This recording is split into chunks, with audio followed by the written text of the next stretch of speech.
Ano ang mangyayari pag pumutok ang isang supervolcano? Naisip mo na ba kung ano ang mangyayari kung pumutok ang isang supervolcano? Ano ang magiging epekto nito sa ating mundo at sa ating lahat? Sa video na ito, pag-uusapan natin ang isa sa mga pinaka-nakakatakot na natural na kalamidad na posibleng mangyari, ang pagsabog ng isang supervolcano. Alam nyo ba na pwedeng magkaroon ng winter kapag sumabog ang mga ito? Malalaman nyo ang mga posibleng maging epekto ng pagsabog ng isang supervolcano. Tara, pag-usapan natin at alamin natin ang mga supervolcano. Ang isang supervolcano ay isang uri ng bulkan na may kakayahang magbuga ng higit sa 1,000 cubic kilometer ng material sa isang pagsabog. Mas malakas ito kaysa sa mga regular na bulkan at may potensyal na magdulot ng mass destruction. Bakit nga ba nangyayari ang mga pagsabog ng supervolcano? Ang mga ito ay sanhi ng pagtaas ng magma mula sa mantle ng Earth na naipon sa isang malaking chamber sa ilalim ng lupa. Kapag ang pressure ay naging sobrang taas, pumuputok ito na parang higanteng pressure cooker. Alam nyo ba na mayroon lamang ilang supervolcano sa buong mundo? Sa kasalukuyan, mayroong ilang mga kilalang supervolcano sa mundo. Kabilang sa mga ito ang Yellowstone Caldera na matatagpuan sa Yellowstone National Park sa Estados Unidos.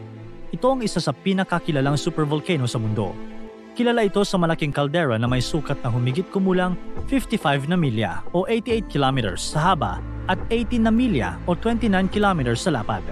Ang Yellowstone ay aktibong lugar ng geothermal activity at patuloy na binabantayan ng mga scientists. May isa ding supervolcano na matatagpuan sa Sumatra, Indonesia. Ito ang Toba Caldera. Ang Toba Caldera ay may sukat na humigit kumulang 18 na milya o 30 kilometers sa haba at 12 na milya o 19 kilometers sa lapad. Ang pagsabog ng Toba noong humigit kumulang 74,000 taon na ang nakalilipas ay itinuturing na isa sa pinakamalakas na pagsabog sa kasaysayan ng Earth. Ang Taupo Caldera naman ay matatagpuan sa North Island ng New Zealand. Ang Taupo Caldera ay isa sa mga pinakamalaking supervolcano sa mundo. Kilala ito sa mga malalakas na pagsabog nito noong nakaraang libong taon. Sa kasalukuyan, ang lugar ng Taupo ay isang sikat na destinasyon para sa mga turista dahil sa magandang kalikasan at geothermal activity nito. Meron ding supervolcano na matatagpuan sa Italy. Ito ang Campi Flegrei, isang aktibong kaldera na matatagpuan malapit sa Napoli. Kilala ito sa mga pagsabog nito sa kasaysayan at patuloy na binabantayan ng mga scientists dahil sa potensyal na panganib na maaaring idulot nito sa mga lugar na nakapaligid dito. Meron ding supervolcano ang matatagpuan sa New Mexico sa US at ito ang Valles Caldera. Ito ay isang magandang halimbawa ng isang dating supervolcano na nagmumula sa Jemez Volcanic Field. Ang Jemez Volcanic Field ay nagsimulang bumuo mahigit 14 na milyong taon na ang nakalilipas sa pamamagitan ng sunod-sunod na pagsabog. Ito ang nagbuo ng Valles Caldera. Sa kasalukuyan, ang kaldera na ito ay isa sa mga pangunahing attraction sa Valles Caldera National Preserve. Ang mga supervolcano ay patuloy na binabantayan ng mga scientists upang mas maintindihan ang kanilang aktibidad at mas mapaghandaan ang posibleng epekto ng mga pagsabog sa hinaharap. Sa kasaysayan, mayroon ng mga pagsabog ng supervolcanoes. Ang mga pagsabog ng supervolcano ay nag-iwan ng marka sa kasaysayan ng mundo. Isa sa mga pinakamatinding pagsabog ay nangyari sa Toba Supervolcano. Humigit kumulang 74,000 taon na ang nakalilipas. Ang pagsabog na ito ay itinuring na isa sa pinakamalakas sa kasaysayan ng Earth. Ayon sa mga scientists, ang pagsabog na ito ay nagdulot ng global cooling at tinatayang nakaapekto sa populasyon ng tao sa buong mundo. Ang Toba eruption ay nagdulot ng malawakang pagkasira sa paligid nito. Bumuga ito ng napakaraming abo at gas na nagdulot ng volcanic winter sa buong planeta. Tinatayang 800,000 katao ang namatay sa mga epekto ng pagsabog na ito. Sa kabila ng pagkasira na dulot ng pagsabog ng Toba, nagkaroon din ito ng mga positibong epekto sa mundo. Ang abo at mga pyroclastic deposits na inilabas ng supervolcano ay nagbigay ng nutrients sa lupa, na nagresulta sa masaganang pagtubo ng mga halaman at paglago ng kagubatan pagkalipas ng ilang taon. Iba pang kilalang pagsabog ng supervolcano ay ang Yellowstone Caldera sa Estados Unidos na nagkaroon ng 3 malalaking pagsabog sa nakalipas na milyong taon. Ang Taupo Caldera sa New Zealand naman ay may record ng mga pagsabog na nagdulot ng malawakang pagkasira sa paligid nito. Ngayon, pag-usapan natin ang mga posibleng epekto kung sakaling pumutok muli ang isang supervolcano sa modernong panahon. Ano nga ba ang mangyayari? Una, magkakaroon ng napakalaking pagsabog na maglalabas ng milyon-milyong tonelada ng abo sa kalangitan. Ang mga pagsabog ng supervolcano ay may malaking epekto sa klima ng mundo. Ang mga abo at gas na ilalabas nito ay magreresulta sa pagbaba ng temperatura na maaaring magtagal ng ilang taon. Ito ang tinatawag na volcanic winter na nagdudulot ng malamig na panahon at pagbabago sa ecological landscape.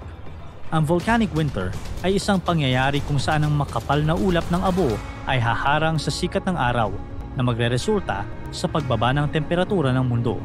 Ito ay magkakaroon ng seryosong epekto sa klima at agrikultura na maaaring magdulot ng taggutom sa iba't ibang bahagi ng mundo.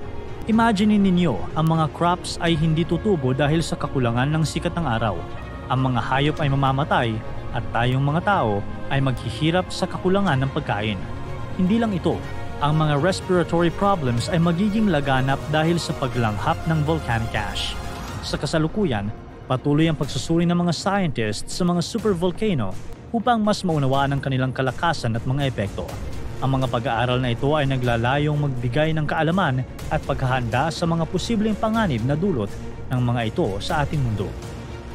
Ayon sa mga eksperto, ang global economy ay tiyak na babagsak. Maraming industriya ang maaapektuhan mula sa agrikultura hanggang sa transportasyon. Ang mga flight ay maaantala o makakansela dahil sa ash cloud. Ang international trade ay titigil at magkakaroon ng krisis sa ekonomiya. Sa aspeto ng kalusugan, ang mga ospital ay mapupuno ng mga pasyenteng may respiratory illnesses. Ang volcanic ash ay napakadelikado sa baga at maaaring magdulot ng iba't ibang sakit tulad ng bronchitis at pneumonia. Napakabigat ng mga posibleng epekto, di ba? Pero paano natin malalaman kung malapit ng pumutok ang isang supervolcano? Ang mga scientists ay patuloy na nag-aaral ng mga senyales tulad ng pagtaas ng seismic activity, pagbabago sa lupa, at mga pagbabago sa geothermal areas. Ayon sa mga scientists, gumagamit sila ng iba't ibang teknolohiya para i-monitor ang mga supervolcanoes. Kabilang dito ang seismographs para sa pagtukoy ng mga lindol, GPS para sa pag-track ng mga paggalaw ng lupa, at satellite imagery para makita ang mga pagbabago sa ibabaw ng lupa. Sa ngayon, ang Yellowstone halimbawa ay closely monitored. Sa kabila ng mga panganib, hindi dapat tayo mabahala ng sobra. Ang mga pagsabog ng supervolcanoes ay napakabihira. Ayon sa mga eksperto, ang posibilidad na mangyari ito sa ating lifetime ay napakaliit. Bagamat ang mga supervolcanoes ay may kakayahang magdulot ng malawakang pagkasira, ang pag-unawa sa mga ito at ang patuloy na pag-aaral ng mga scientists ay nagbibigay sa atin ng pag-asa na maaari nating mabawasan ang kanilang epekto. Ikaw, magiging handa ka ba kapag sumabog ang isang supervolcano? I-comment sa ibaba. Para tuloy-tuloy ang saya at kwentuhan, huwag kalimutan mag-subscribe sa Bubbly YouTube channel at pindutin ang notification bell.